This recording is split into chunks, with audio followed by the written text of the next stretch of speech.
Bonjour et bienvenue à tous dans cette nouvelle vidéo. Aujourd'hui, nous parlerons d'une infection virale qui touche un grand nombre de la population. Mais avant de commencer, si tu es nouveau, ne manque pas de t'abonner, d'activer la cloche de notification et de cliquer sur l'option toute pour ne pas manquer nos prochaines vidéos. On commence. Marie, âgée de 35 ans, est mère de 2 enfants et enseignante dans un établissement de la place. Elle a récemment été très malade, manquant plusieurs jours de travail. Assommée par la fatigue, les maux de tête et frissons, elle décida de se faire consulter car elle ne comprenait pas ce qui lui arrivait. Grande a été sa surprise lorsque le médecin lui annonça qu'elle souffrait d'une grippe.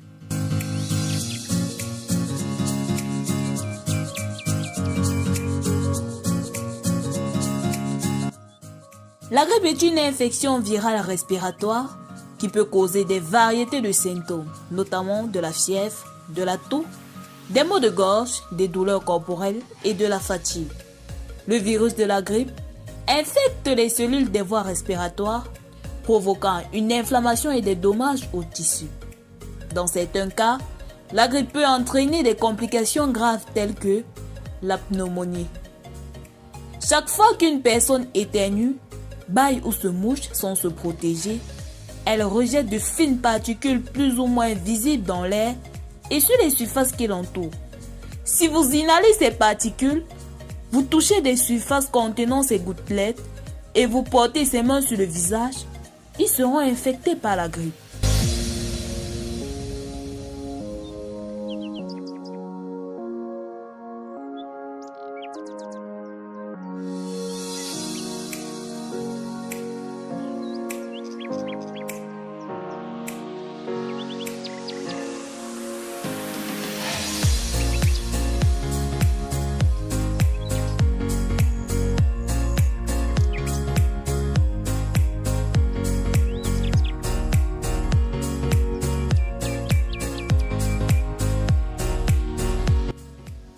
Mais ne vous inquiétez pas, il existe de moyens simples et efficaces de réduire considérablement votre risque de contracter la grippe.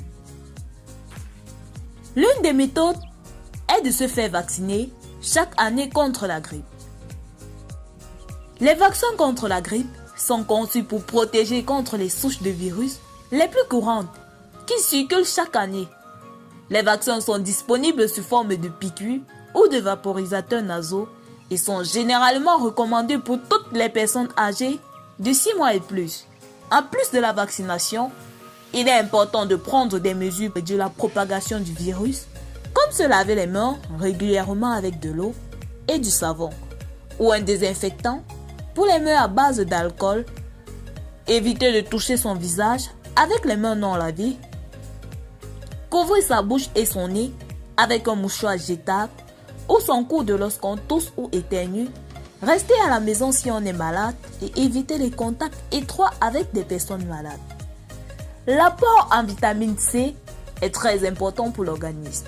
Elle sert à booster le système immunitaire afin de lui permettre de lutter efficacement contre le virus. En suivant ces conseils simples, vous pouvez réduire considérablement votre risque de contracter la grippe et de propager le virus à d'autres personnes.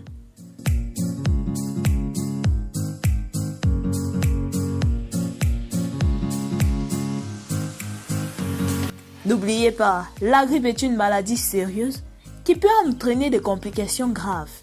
En prenant des mesures simples pour vous protéger, vous pouvez réduire considérablement votre risque de contracter la grippe et propager le virus à d'autres personnes.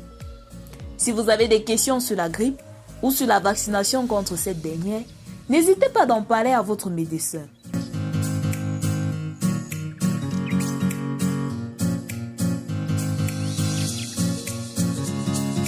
Merci à tous d'avoir regardé cette vidéo informative sur la grippe. N'oubliez pas de vous protéger et de rester en bonne santé. À très bientôt.